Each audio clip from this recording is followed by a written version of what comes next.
Well, every year, ranchers from across Louisiana load up in a bus and see other state cattle operations with the goal of putting better beef on your table. This year, the Louisiana Farm Bureau Beef Tour visited Kansas to check out everything cattle related from Kansas City to Wichita. TWILA's Josh Meeks was able to tag along.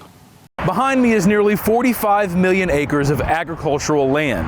As far as cattle goes, Kansas ranks 6th in the nation with about 1.26 million head across the state, which made it the perfect place for the 2025 Louisiana Farm Bureau Beef Tour. 8 of them cost $7,500. 4 days, 16 stops. This statewide field trip is a great opportunity for these Louisiana ranchers. While down on the coast is mainly cow-calf operations, Midwest ranchers also utilize feedlots.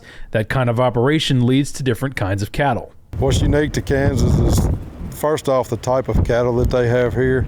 They're just big frame, big bone, good fleshing cattle that feed out well, that just produce a lot of beef per animal. Louisiana Farm Bureau Livestock Advisory Chair Mitch Marsalis says trips like this are great to take notes on and see what can be beneficial for the ranch back home. What I'm going to bring home is an opportunity to be able to buy better genetics, and if I want to buy some of these genetics and bring them down there and run them in our cow-calf operation. Better genetics means bigger cattle, which means more high-quality food. We just took a stop yesterday up at one of the big sale barns, just kind of taking a grasp of how people do things different parts of the country. Vice Chair Robert Duncan says the different climate of windy, drier Kansas plays a big part in how these cattle develop. With them having the little bit less moisture and less grass, they really take away and utilize that grass management. You know, a guy told me a long time ago, he said, "I'm just a grass farmer. I just have cows instead of a combine."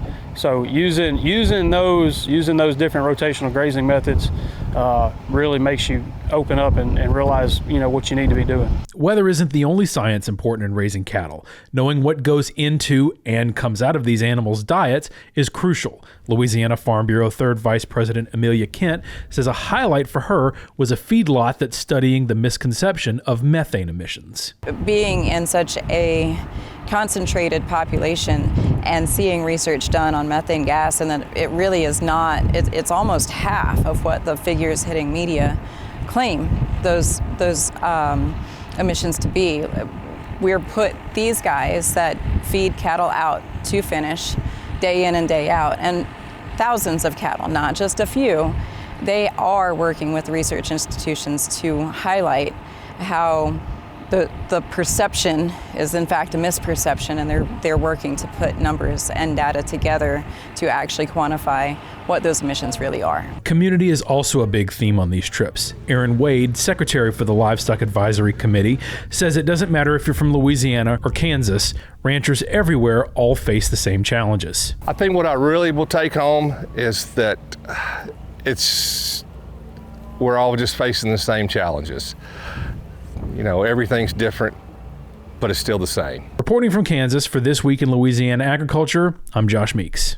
In total, Farm Bureau members traveled nearly 900 miles across the state of Kansas. Next week, we'll highlight one of the feedlots where the goal is to take a look at what cattle diets can reduce methane in the atmosphere.